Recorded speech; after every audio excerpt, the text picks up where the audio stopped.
Slope-intercept form. This video's guest of honor will be a giant with an axe. All right, for this problem post, we're going to analyze linear functions in their slope-intercept forms and talk about their graphs. So in this first one here, we have this linear function g of x, and we want to know which of the following is true. And it wants us to identify the slope in the y-intercept. Thinking of the original slope-intercept form of a line, we have y is equal to mx plus b. M is the slope. That's always the coefficient of x, the number being multiplied by the x. And b is the y-intercept. So looking at this linear function, we see the coefficient of the x is 3. That's the slope.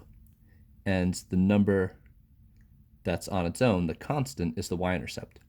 Notice here it says minus 5. That means the y-intercept is negative 5. So this first one has a slope of 3 and a y-intercept of negative 5. That will be our result. Keep in mind when you're identifying the slope, you do not include the x. It's just the number being multiplied by the x. So just 3 is the slope here. Number 2, we're given a graph, and we have to figure out which of these equations is shown in the graph. To do this, we'll identify the slope and the y-intercept on the graph, and then match that to the equation in y equals mx plus b form. So let's find m. M is going to be the slope. To find the slope, I'm going to find 2 definite points and count the rise over the run, the increase in the y divided by the increase in the x. When I say definite points, I mean 2 points that I can see go right through the intersection of these grid lines. So here, for example, that's a definite point, and here as well. When I count slope, I always start from the leftmost point and go to the right. Slope is rise over run, the change in y divided by the change in x. So my numerator will be how far up I need to go. In this case, 2 units. Then that's going to be divided by the amount I have to move to the right. In this case, 1 unit. So my slope is going to be 2 over 1, which is just 2. Next, my y-intercept is the letter b from this part of the equation here. And that's where I cross the y-axis. That's what it means by y-intercept. I intercept this y-axis. That occurs right here on this point that I have already bolded. And that occurs 1, 2, 3 units up. So my value for b is 3. So if my m is 2, that would go into the m spot, and my b is 3, that would go into the b spot. I would see y is equal to 2x plus 3. And that happens to be answer choice D. All right, number 3. We got to state the values of the slope and the y-intercept for each of these, label them, and then get some graphs on this axis. All right, so here we have g of x equals x minus 3. Interestingly enough, we have nothing in front of our x value. Whenever there's nothing there, we can imagine a 1, right? So 1 times x. So my slope here is 1. My y-intercept is a negative 3 because I have a minus sign. So let's use this information to graph the line. I'll start with my y-intercept of negative 3. So I'll start here at the origin, 1, 2, 3 units down. That's negative 3. I'll make a dot. Now using the slope, I'm going to find the rest of the points on this graph. The slope is 1, which is 1 over 1.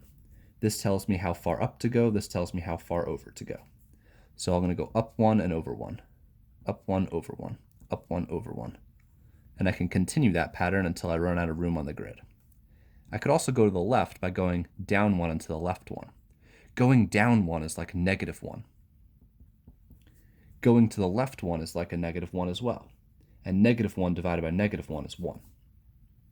So down 1, left 1, down 1, left 1, and I can continue that pattern until I run out of room.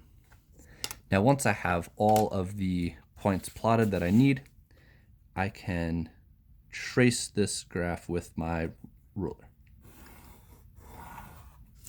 I'll extend the line right through the axes off the grid, and it says label each with its equation. So at the tip here, I'll say g of x is equal to x minus 3. And now we have the graph for A. Let's do the same thing for B. I'll identify my slope, the number in front of the x. It's -3. That's -3 over 1. My y-intercept is 2 because I'm adding 2, so +2. I'll go to my y-intercept, 2 units up, make a dot. Then I'll use my slope, -3 over 1. So since it's negative, that means I go down.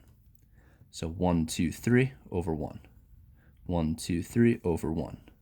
1, 2, 3 over 1. And I'll continue this pattern until I run out of room, just like here. I can only go down twice, so I'm done. I could also use the reverse of this. If I do 3 units up, I'll go to the left. Now notice this point is still right in line with all the others. So whenever you're switching from going down and to the right to up and to the left, just make sure that your points are in a line.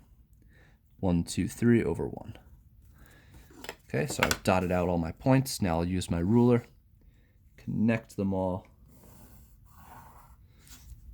run that right through the entire graph, and then at the tip I can put my function. This one is f of x equal to -3x plus 2. It's very important to label whenever we're graphing more than one function on a same set of axes, just so we know which one is which. All right, so we've identified slope and y-intercept, and we use the slope and the y-intercept to make a graph. Be sure to fill out a self-rating, number 1 through 4, assessing your ability to identify the slope and the y-intercept and use the slope or y-intercept to make a graph of a line on a set of axes after watching the video.